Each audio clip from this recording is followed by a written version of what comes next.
উপরোক্ত 71 বিধি অনুযায়ী গ্রহণযোগ্য অথচ 71 বিধি অনুযায়ী গ্রহণ করা সম্ভব হয় নাই, যেটা আপনার এখতিয়ার। ধন্যবাদ।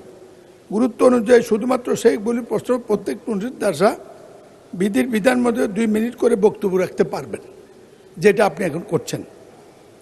এটা আমি যতদূর জানতাম, এটা আমি পঞ্চমবার সংসদে, এটা ক্রমিক অনুযায়ী হবে। আমরা এই ক্রমিকটা পাওয়ার জন্য সকাল 10টা আসে লাইন দেয়।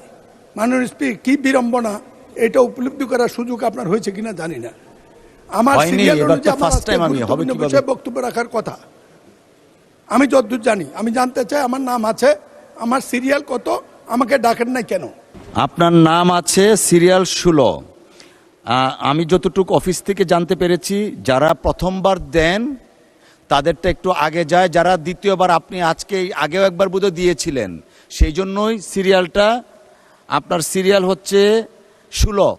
কোনো সংসদ সদস্য যখন দাঁড়িয়ে কোনো কথা বলবেন, তা নিয়ন্ত্রণ অথবা তাকে এলাও করার একক এখতিয়ার হচ্ছে মাননীয় স্পিকারের।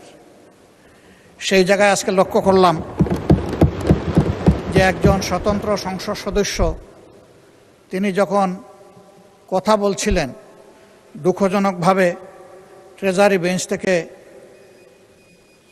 সম্মানিত কিছু সদস্য এমন কিছু অঙ্গভঙ্গি করেছেন যেটা আমার বিবেকে আঘাত লেগেছে। আমি এটা আশা করি না। এমনকি আমি এও লক্ষ্য করলাম, একবার দুইবার নয়, 4 বার 5 বার নির্বাচিত হয়ে এই সংসদে যারা এসেছেন তাদের কেউ কেউ এই কাজটা করেছেন। এটা 4র্থবার আমি সংসদে এই কার্যপরিমিতি মুখস্থ। আমি কোনো অন্যায় করি নাই, ভুলও বলি নাই। বিরোধী দল নেতা একটি মন্তব্য করেছেন, আমরা অসহযোগিতা করছি, আমি এটার প্রতিবাদ করছি, ঠিক নয়। আমি জানতে চেয়েছিলাম এই ক্রমিকটা কিসে মেনটেন হয়। আপনি যে রুলিংয়ের কথা বলেছেন, চিফ হুইপ সেটা বলেছে, এই রুলিংটি ওই অধিবেশনের জন্য প্রযোজ্য, ওখানে তারা মেম্বার ছিল প্রযোজ্য। এটা আমরা জানি না, আপনি রেফারেন্স দিয়া কার্যপ্রণালী ব্যত্যয় ঘটাবেন, এটা আপনার দৃষ্টি আকর্ষণ করা অন্যায় বলে, বরঞ্চ বিরোধী নেতা আমার অধিকার রক্ষার জন্য এগিয়ে আসা উচিত ছিল।